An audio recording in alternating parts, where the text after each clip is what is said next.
One Soccer 605 here with Daniel Ohayon, and we're out here at the Dakota Alliance 4v4 tournament. This thing just gets bigger and better every year, doesn't it? Oh, absolutely. This is wonderful. We have approximately about 110 new players from last year.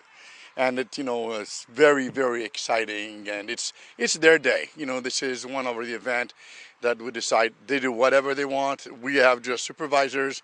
They make their own decisions. We do not interfere whatsoever. Well, and that's, we're trying to do that all over the country, make it more like, it's close to street soccer as we can get in a big area like Sioux Falls. Oh yeah, this is the epitome of street soccer.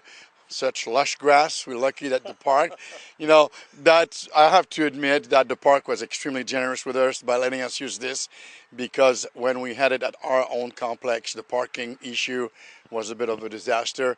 But here it is absolutely wonderful. Wonderful. Plus, it's you can see, how vast and how populated it can be during the day.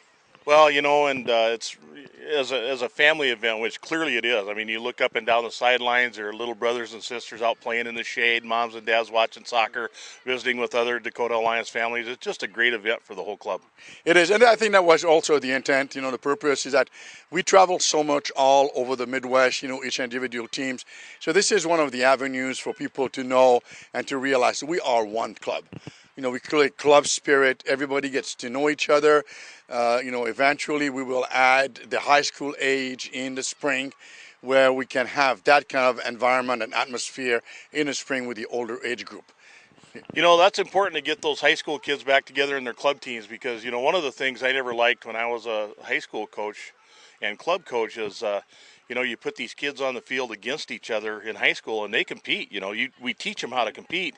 And sometimes the feelings aren't perfect at the end of those games, but we got to get them back together in the club.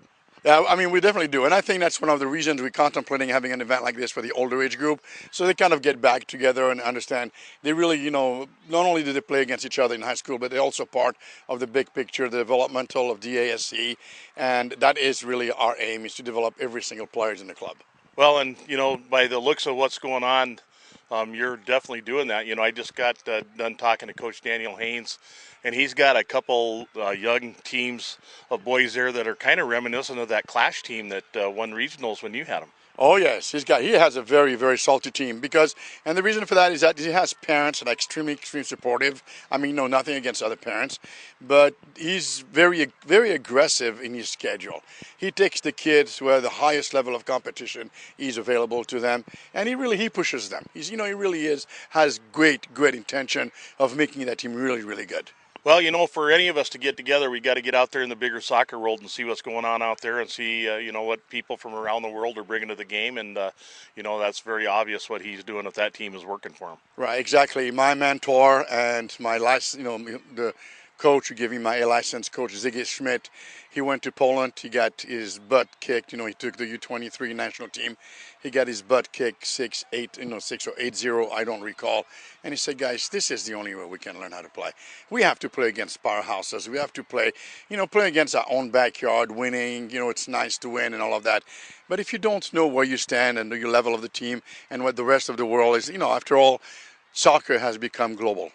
It has become big time global. So if we don't know what the rest of the world is doing and just play in our own backyard, I think we're doing a disservice to our players. Well, you and I have both been to the Region 2 tournaments, and we've, recorded some lopsided scores against us, but we've seen tremendous growth. We've had some very competitive teams, both of us, going to Region 2 tournaments. So, that works. We have to do it. Oh, very much so, because I recall when I first started, the score was so lopsided, it kind of disheartened a lot of parents. Said, I don't want to play club anymore. I don't want to go regionals anymore. We spend all of that money and we get our butts, handed to us. But it's been so honorable the past 3-4 years now, where very rarely do you find a very lopsided score.